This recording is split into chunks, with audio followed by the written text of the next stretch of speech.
আজকে আমাদের বাড়িতে নারকেল নাড়ু আর খই পাকা হবে। তার জন্য ছেলেগুলো নারকেল ফাটায়, নারকেল ছাড়াতে বসে গেছে। আর এদিকে ছোটোবাবু খেলা করছে, আর এদিকে আমি রান্না করছি। রান্নাও কিন্তু হয়ে গেছে। লাউয়ের তরকারি করেছি, আলু পটল ভাজা, ডাল, কাল্লা আলু সেদ্ধ করেছি, ওটা মাখবো। আর তার সঙ্গে আমসি আর টমেটোর পোস্ত বানাচ্ছি। সব কিছুই রান্না হয়ে গেছে, পোস্তটা সব কাজ শেষে করছে। আর এদিকে মা কিন্তু নারকেলটা ছোট ছোট করে কেটে দিচ্ছে, মিক্সিতে গুঁড়ো হবে, তার জন্য ছোট ছোট কেটে দিলে সুবিধা হয়। আর এদিকে দিদি কিন্তু নারকেল গুঁড়ি করতে বসে গেছে, মিক্সিতে গুঁড়ো করে নিচ্ছে।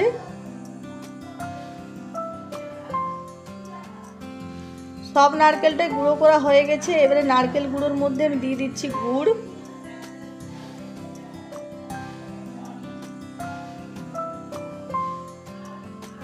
তার সঙ্গে দিয়ে দেবো 1 বাটি চিনি।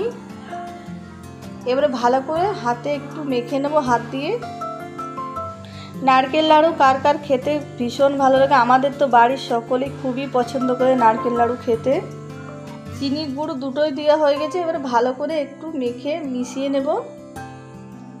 আর মাখানো হয়ে গেছে। এবারে উনুনের মধ্যে চাপিয়ে দিলাম, আর এটা নাড়াতে থাকবো।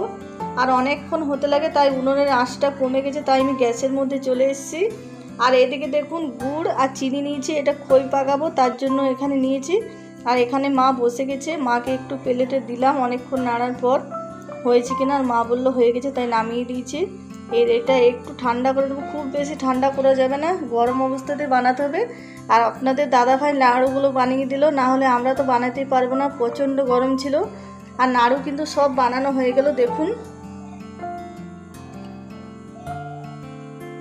আর অনেকগুলো নাড়ু হয়েছে। আর এদিকে খই পাকার জন্য গুড়টা চাপা হয়ে গেছে। আর এবারে খইটা একটা গামলার মধ্যে ঢেলে দিচ্ছে। আর খইটা কিন্তু মা বাড়িতেই ভেজেছিল, আর খইটার ধানও আমরা বেছে নিয়েছি আগেই। আর গুড়ের পাকটাও হয়ে গেল। এবারে গুড়টা অল্প অল্প করে খইয়ের মধ্যে দিয়ে দিচ্ছে, আর মা খুন্তিতে করে মিশিয়ে নিচ্ছে। খই পাকা নারকেল নাড়ু হয়ে গেল।